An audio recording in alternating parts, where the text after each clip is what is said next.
क्षमा मांगो मेरी मां से और उन हजारों लोगों से जिन्हें तुमने उनके कपड़ों की वजह से अपमानित किया। श्रीमती कमला को अपने गांव की एक पुरानी जमीन का मसला हल करना था। कुछ साल पहले उनके पड़ोसी ने उनकी जमीन के एक हिस्से पर कब्जा करने की कोशिश की थी। कमला जी ने उस समय ज्यादा ध्यान नहीं दिया क्योंकि वह चाहती थीं कि मामला शांति से सुलझ जाए। लेकिन अब पड़ोसी ने हद पार कर दी थी। उसने कमला जी की जमीन पर अवैध निर्माण शुरू कर दिया था। कमला जी ने फैसला किया कि वह जिला राजस्व कार्यालय जाकर इसकी शिकायत दर्ज करेंगी। उनके पास सारे कागजात थे, पट्टा, नक्शा और पुराने दस्तावेज। वह सुबह जल्दी तैयार हुईं, अपनी पुरानी सूती साड़ी पहनी और जिला राजस्व कार्यालय की ओर निकल पड़ी जी। लेकिन कोई नहीं जानता था कि वह शहर की सबसे ताकतवर महिला अधिकारी नेहा, डीएसपी की मां है। नेहा, जो अपराधियों को कांपने पर मजबूर कर देती थी, अपनी मां से बेहद प्यार करती थी। जिला राजस्व कार्यालय शहर के सबसे व्यस्त और रोबदार दफ्तरों में से एक था। वहां बड़े बड़े व्यापारी, प्रभावशाली लोग और अधिकारी ही आते जाते थे। कमला जी जैसे साधारण लोग वहां कम ही दिखते थे। जैसे ही कमला जी ने दफ्तर में कूदम रखा, सभी की नजरें उन पर टिक गईं। उनको देखकर लोग फुसफुसाने लगे, ये कौन सी गांव वाली आ गई, यहां क्या करने आई हैं?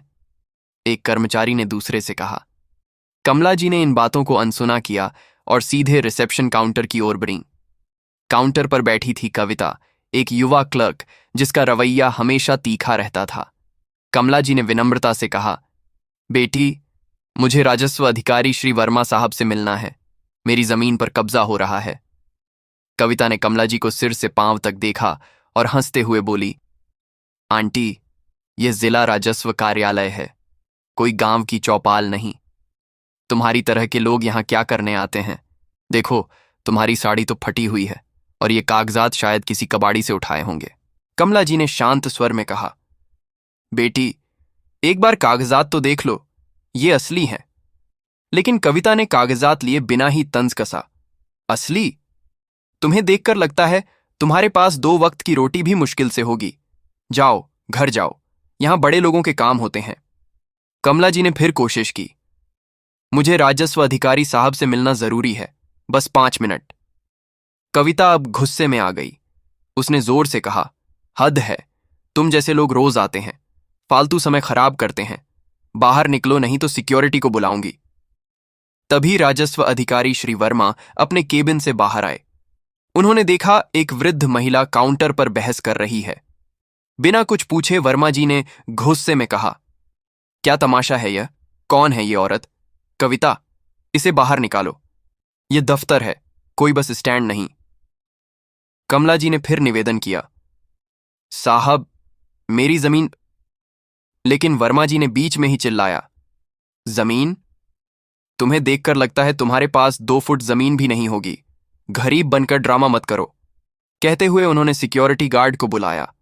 गार्ड ने कमला जी को बांह पकड़कर बाहर धकेल दिया। कमला जी लड़खड़ा गईं। उनके कागजात बिखर गए। लोग हंस रहे थे। कोई वीडियो बना रहा था, लेकिन किसी ने मदद नहीं की। कमला जी की आंखों में आंसू थे, लेकिन वह चुपचाप अपने कागजात समेटकर घर लौट गईं। घर पहुंचकर कमला जी ने अपनी बेटी नेहा को फोन किया। उनकी आवाज कांप रही थी। नेहा, आज मेरे साथ राजस्व कार्यालय में बहुत बुरा हुआ। मुझे भिखारी समझकर बाहर निकाल दिया।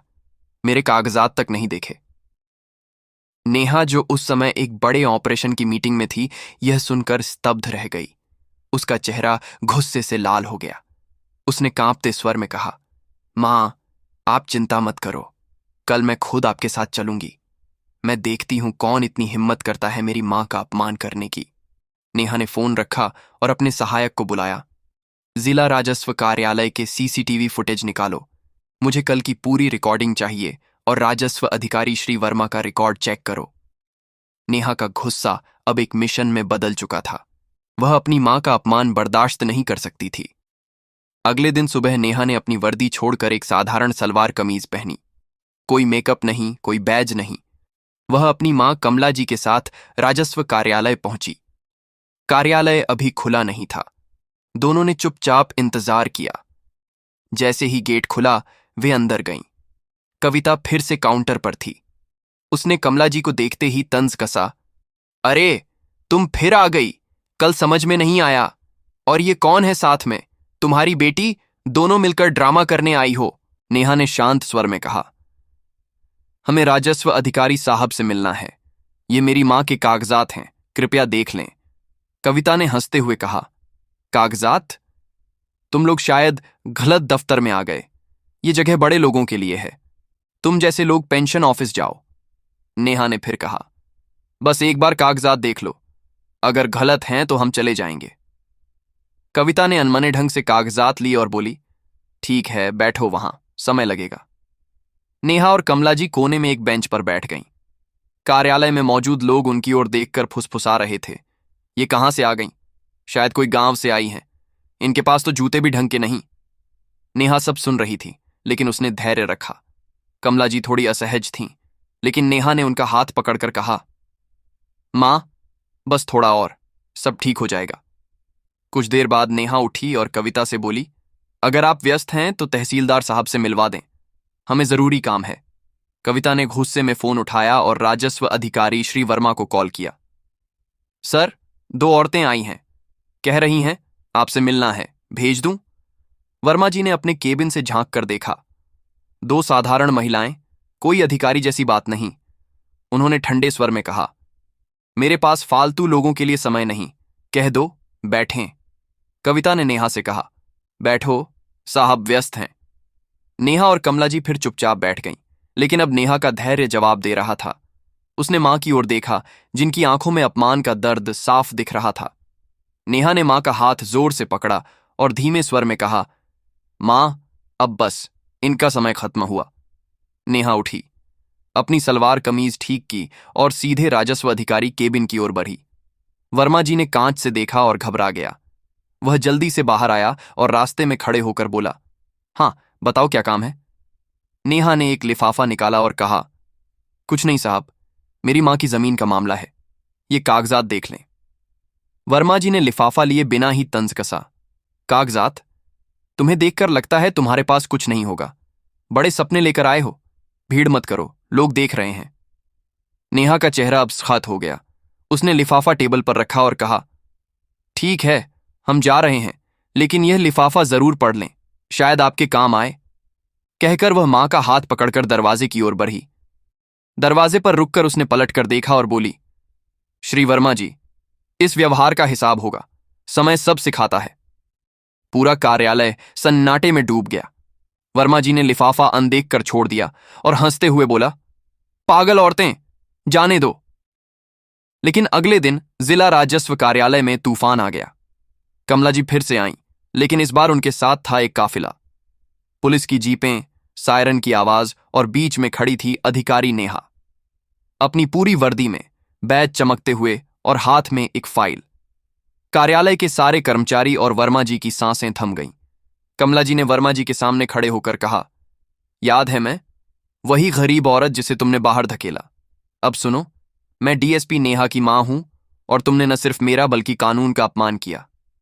नेहा ने आगे बढ़कर बोली, श्री वर्मा जी, आपके खिलाफ अनुशासनात्मक कार्रवाई शुरू हो चुकी है। सीसीटीवी फुटेज, गवाहों के बयान और आपके पिछले रिकॉर्ड मेरे पास हैं। आपको इसी वक्त सस्पेंड किया जाता है। अब आपको समझ में आएगा कि न्याय कपड़ों से नहीं, हेक्यू से मिलता है। नेहा ने फाइल खोली, सस्पेंशन नोटिस निकाली। वर्मा जी के पैर कांपने लगे। वह घुटनों पर बैठ गया और बोला, माफ कर दीजिए, मैंने गलती की।